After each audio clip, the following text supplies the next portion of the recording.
pagkabigo, pagbangon o inspirasyon, welcome ka dito sa Heart to Heart with Mama Colleen. Dear Mama Colleen, itago nyo na lang po ako sa pangalang Mela. Hindi ko po tunay na pangalan. Salamat po sa pagbibigay ng pagkakataon na maihayag ko ang aking kwento dito sa Heart to Heart with the Mama Colleen.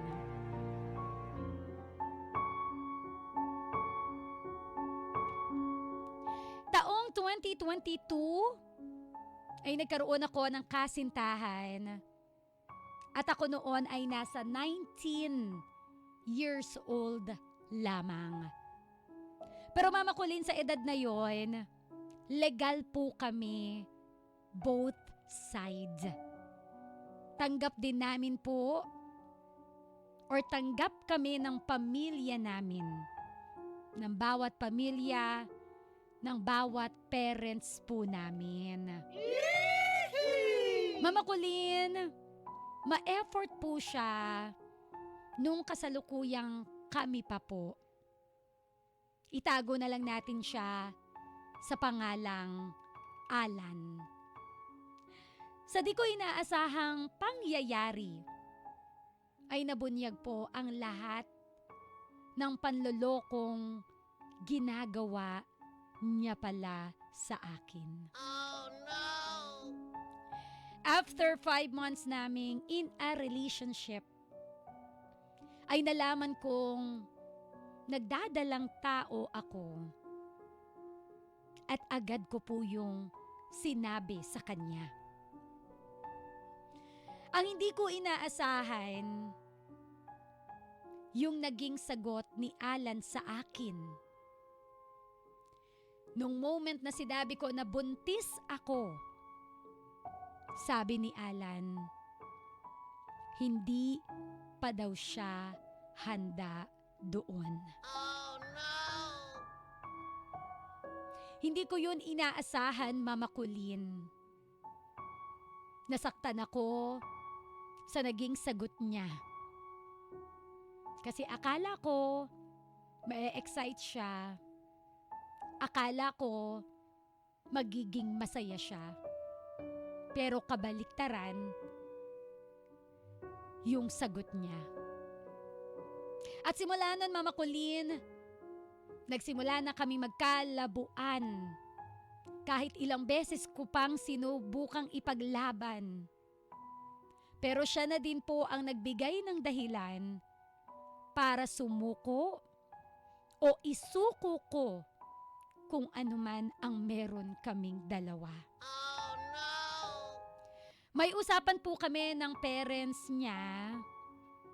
Ang sabi po sa akin, maghintay lang daw ng konting panahon at aayusin or pag-aayusin daw po kaming dalawa. Pero Mama Colleen, binibigyan niya po talaga ako ng rason para sukuan o hiwalayan ko na siya. Hanggang isang araw nga po, nadiskubre ko rin na bale hindi lang po pala ako yung nabuntis niya before. Oh no!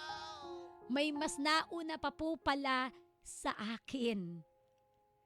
Nalaman ko lang po yun nung nabuntis na din ako, nang minsan kong mahawakan yung cellphone niya noon at nabasa ko po yung conversation niya doon sa girl na nabuntis niya din. Dahil po sa sobrang stress ko noon, Mama Colleen, at ayoko na ding mamroblema sa akin ng parents ko, dahil kasalanan ko din naman, ayoko na po silang ma-stress. Lumuwas po ako ng Cavite para magtrabaho sa isang grocery store. Pilit ko pong nililibang ang sarili ko noon sa sakit na nararamdaman ko. Hanggang sa nang dahil sa stress, dumating ako sa puntong napabayaan ko ang sarili ko at hindi na naisip na ako ay nagdadalang tao. Ayun nga Mama Colleen, dahil na din po siguro sa sobrang pag-iisip ko ng mga negatibong bagay, magpo-4 months na po akong buntis. Nakaramdam po ako ng pagsakit ng puson ko. Then after few hours, bigla po akong dinugo. Biglaan din po siya Mama Colleen. Hindi na po ako na-admit sa ospital noon. Gawa na wala po akong kapera-pera. Hindi ko na din po sinabi doon sa ex ko ang nangyari. Dahil what for? Wala din naman po siyang pakialam eh. Dumating po ako sa puntong nalungkot ako. Nawala yung bata sa sinapupunan ko. Pinagsisisihan ko kung bakit nagpabaya ako na hanggang ngayon ay pinagsisisihan ko. Hindi ko sinasadya yung nangyari. Na sana po ay mapatawad ako ng Diyos sa nagawa ko dahil hanggang ngayon po ay inuusig pa din ako ng konsensya ko. Dahil sa sobrang stress po ay nawala ang baby ko. Hindi ko siya naalagaan ng maayos. Masyado po akong nagpa-apekto sa nangyari. Hindi ko naisip yung magiging epekto nun sa anak ko. At wala namang pakialam yung walang kwenta niyang ama na kahit ang sarili niyang mga magulang ay wala ding magawa sa desisyon ng anak nila. Nang mangyari nga po yun ay pinili ko na lang makipaghiwalay ng tuluyan sa kanya. Dahil sabi ko, walang sumasaya sa napipilitan. Pinalaya ko kahit sobrang bigat sa dibdib, Mama Colleen. Pinili ko na lang ding manahimik kahit marami akong naririnig sa mga side niya. Madami po, like mali daw po, napabigla-bigla ako ng desisyon. After a month, mas nagiging okay na po ako. Iniisip ko na lang yung mga taong umaasa pa sa akin, lalo na po ang mama ko. Nagpakatatag ako, Mama Colleen, para sa mga taong nagmamahal sa akin.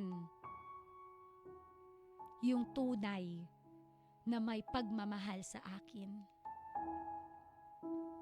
Makalipas po ang ilan pa pong mga buwan, muli kaming nagkatagpo ng dati kong karelasyon. Nagkabalikan kami ng dati kong ex, pero hindi po yung nakabuntis sa akin na si Alan. Itago na lang natin siya sa pangalang Gilbert. Muli kami nagkita ni Gilbert, nagkakwentuhan, nag-share ng mga nakaraan, at yun nga nagkabalikan. Sa ngayon po ay super blessed ako to have a partner like him. Buntis na po pala ulit ako ngayon at the age of 21. 7 months na po akong buntis. Si Gilbert ang ama. And sobrang thank you kay God for this another blessing, Mama Colleen. Oo, may mga stress man po sa buhay. Tsapuera na lang, Mama Colleen. Lalo na pag wala namang ambag sa buhay ko. Pero Mama Colleen, nagpapasalamat ako. Dahil natagpuan ko uli si Gilbert at masaya po talaga ako. So hanggang dito na lang po, Mama Colleen. Maraming salamat po and God bless to your program. Muli, ako po si Mela, 21 years old.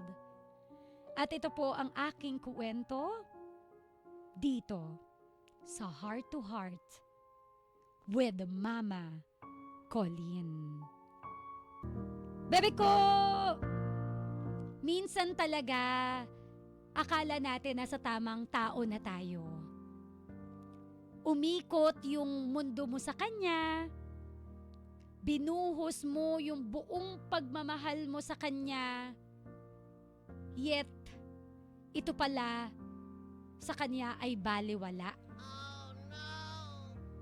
Umasa ka na kayo hanggang dulo, pero ikaw pala ay mabibigo. Umabot sa punto na ang mundo mo ay gumuho. Oh, no! Pero okay lang yan. Ang mahalaga, sa una, sinubukan mo. Ang mahalaga, sa una, inilaban mo. Wala kang regrets sa part mo kasi ibinigay mo lang yung pagmamahal mo ng todo. Ngayon, kung hindi niya pinahalagahan, kung hindi niya iningatan yung pagmamahal na ibinuhos mo, ito ang tatandaan mo.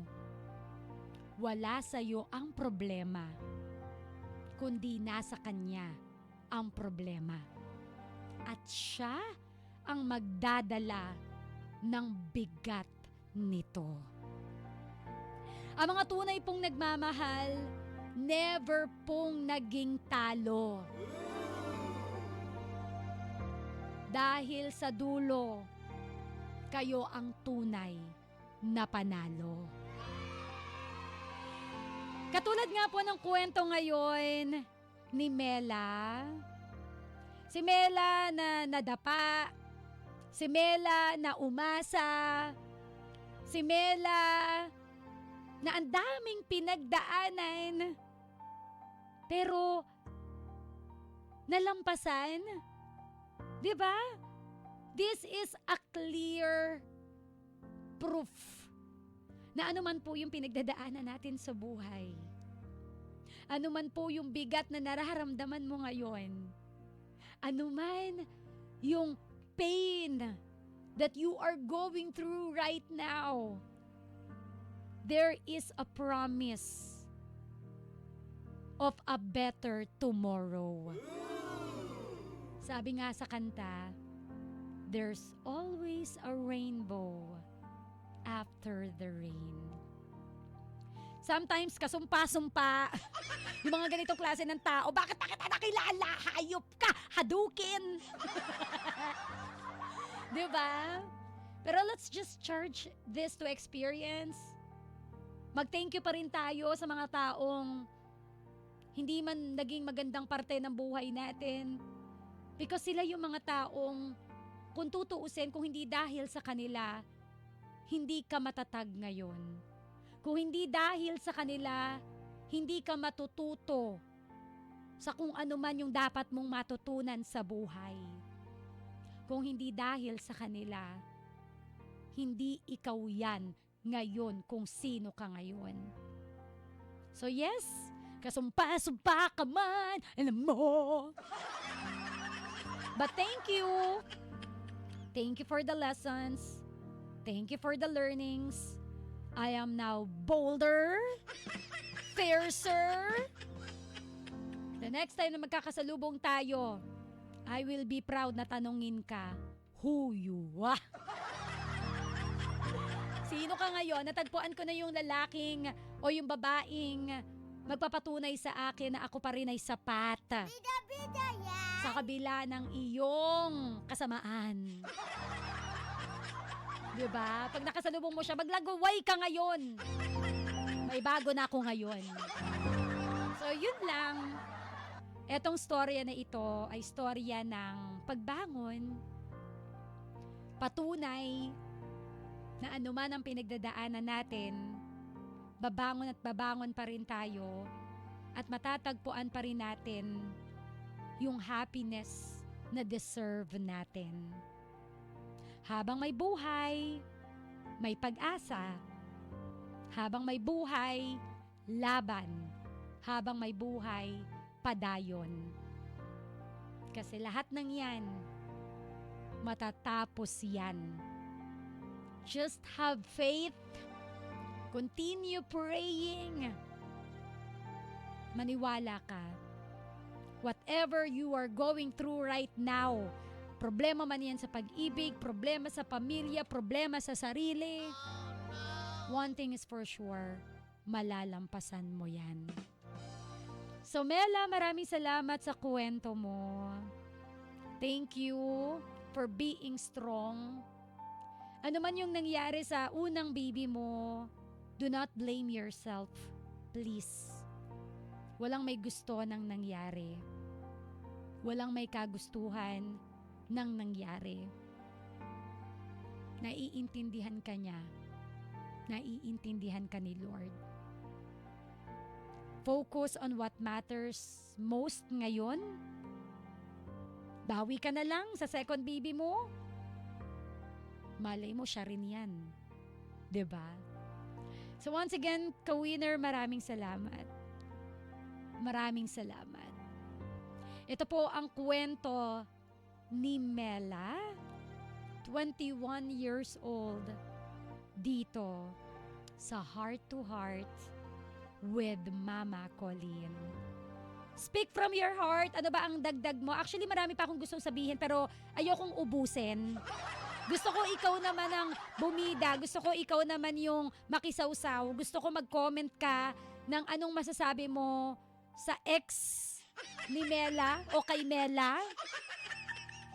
Please, speak from your heart. Ikaw naman ang bumida sa programang Heart to Heart with Mama Colleen.